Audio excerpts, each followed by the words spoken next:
Hello, I'm Paul Dykstra with Certified Angus Beef, here with your quarterly CAB Insider, where we talk about things impacting the high quality beef and cattle markets. As we look back at the second quarter of the year, one of the overriding themes was that smaller weekly fed cattle slaughter, down about 3.5 percentage points versus a year ago. That's about 18,000 head fewer harvested in that period at these fed cattle packing plants. That had some impact on supplies, of course, and kept box beef values running higher than anticipated simply due to that restricted supply. But at the same time, demand is quite strong as well as consumers continue to seek out beef. From a quality perspective, as we look at grade, the second quarter saw impressive performance with regard to your premium end of the carcass grading percentages, with prime at about 9.4% of fed cattle in the second quarter versus about 9.0 a year ago, so slightly stronger. From a choice grade out perspective, right around 72.5% of fed cattle grading choice in the second quarter, just a couple of percentage point tenths lower than a year ago, so let's call it even with a year ago. Those combined for 80% choice in prime grade out in the second quarter of the year. And when we consider that carcass weights ran 15 to 20 pounds lower than a year ago in the first quarter and started out similarly in the second quarter, it's impressive that these quality grade trends have held up under the pressure of those feeding conditions and those lighter carcass weights. Speaking of carcass weights, they did align more closely with 2022 in May of this year and have since remained aligned through the low carcass weight period of early July, where we believe the annual low will have been posted. And that compares to typically a mid-May to early June annual carcass weight low time frame that we've seen in years past.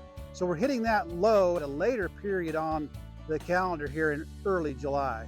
Moving forward, of course, we'll add weight to fed cattle all the way out through October or November, as we typically do. Now, the exciting part of the fed cattle and beef market, of course, is the price, and seeing those most recent records certainly getting everyone's attention. And we've come back down off of the record high fed cattle values, but in the middle 180s to low 180s, still prices that are very, very rare and unique to 2023. We've got about an $8 price spread from north to south, with Nebraska and Iowa commanding the higher values, and Texas and Kansas feed yards receiving about $8 back of that, given some disparity in those carcasses from a quality grade perspective. Speaking of quality grade and price, the prime premium over choice from a cutout perspective remains in that $29 per hundredweight area, which is very competitive with a year ago, and again held up even under a strong grade out percentage, held up under lower total fed cattle supplies harvested. The choice quality grade, about 72.5%, is essentially even with a year ago, and that choice select spread recently at $30 per hundredweight over select, but in the last week's report, $28 choice over select from a box beef cutout perspective. Historically very, very strong.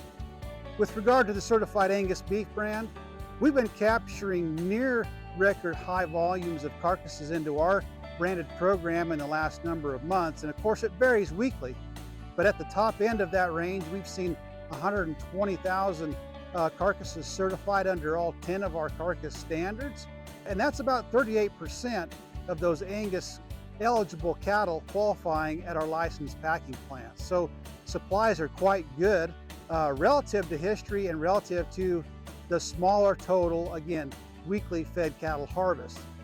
Moving forward, we anticipate strong demand to close out the year, and that's primarily based on both the smaller fed cattle placements against that time period, and of course fourth quarter demand starts to heat up even in mid-August ahead of Labor Day, as well as some end users putting away product in that almost frozen state to bring out to offer to end users in that fourth quarter. So from a cattleman's perspective and fed cattle management standpoint, I would look for continued wide quality grade premiums as well as certified Angus beef premiums on those packer grids.